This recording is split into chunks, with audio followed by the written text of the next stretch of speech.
উপকৰ্মচাৰী জন্ম বৃদ্ধি কৰিব লাগে। উপকৰ্মচাৰী জন্ম বৃদ্ধি কৰিব লাগে। ভ্ৰমণ বানাত বৃদ্ধি কৰিব লাগে। ভাল আটা দিব লাগে। ভাল চাউল দিব লাগে।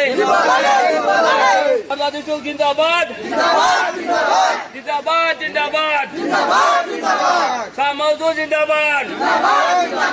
যুবকা খামলুং বানপাড়াইন জিন্দাবাদ। যুবকা খামলুং বানপাড়াইন জিন্দাবাদ। অসম সামুদ্রাঙ্গ জিন্দাবাদ।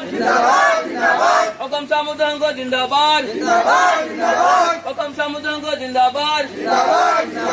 শ্ৰমিকৰ 1351 টাকা দিব লাগে।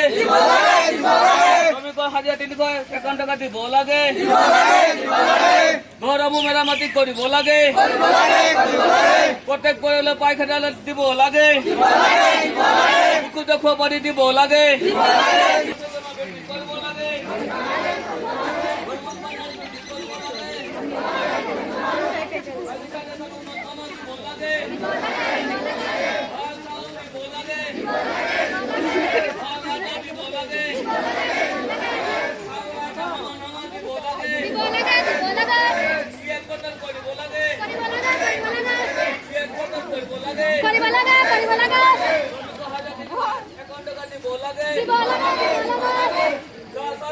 আৰু আমি ইয়াতে আজি একগোট হোৱা বিশেষ এটি উদ্দেশ্য আছে। চাহ শ্ৰমিকসকলৰ আমাৰ যি হাজিৰা আছে, হাজিৰাটো এতিয়ালৈকে আমাৰ বৃদ্ধি কৰা নাই। আৰু যিটো বৰ্তমান যুগত আমাৰ ক'ব গ'লে মূল্যবৃদ্ধিৰ কাৰণে আমাৰ যি চাহ শ্ৰমিকৰ হাজিৰাটো আমি এতিয়া চলিবলৈ আমাৰ অসুবিধা হৈছে। সেয়েহে অকল চাহ শ্ৰমিক বুলি নহয়, উপকৰ্মচাৰীসকলেও দিগদাৰ পাইছে।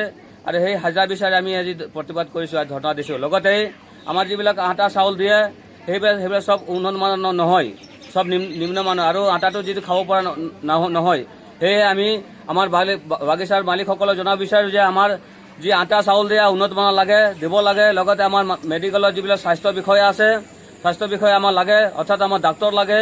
আৰু যিবিলাক আমাৰ শ্ৰমিকৰ প্ৰাপ্যবিলাক, যিবিলাক লেট্ৰিন বনাব লাগে, লাইন চাফা কৰিব লাগে, শিক্ষিত যিবিলাক নিবনুৱা আছে তেওঁবিলাকক আমি চাকৰি দিব লাগে।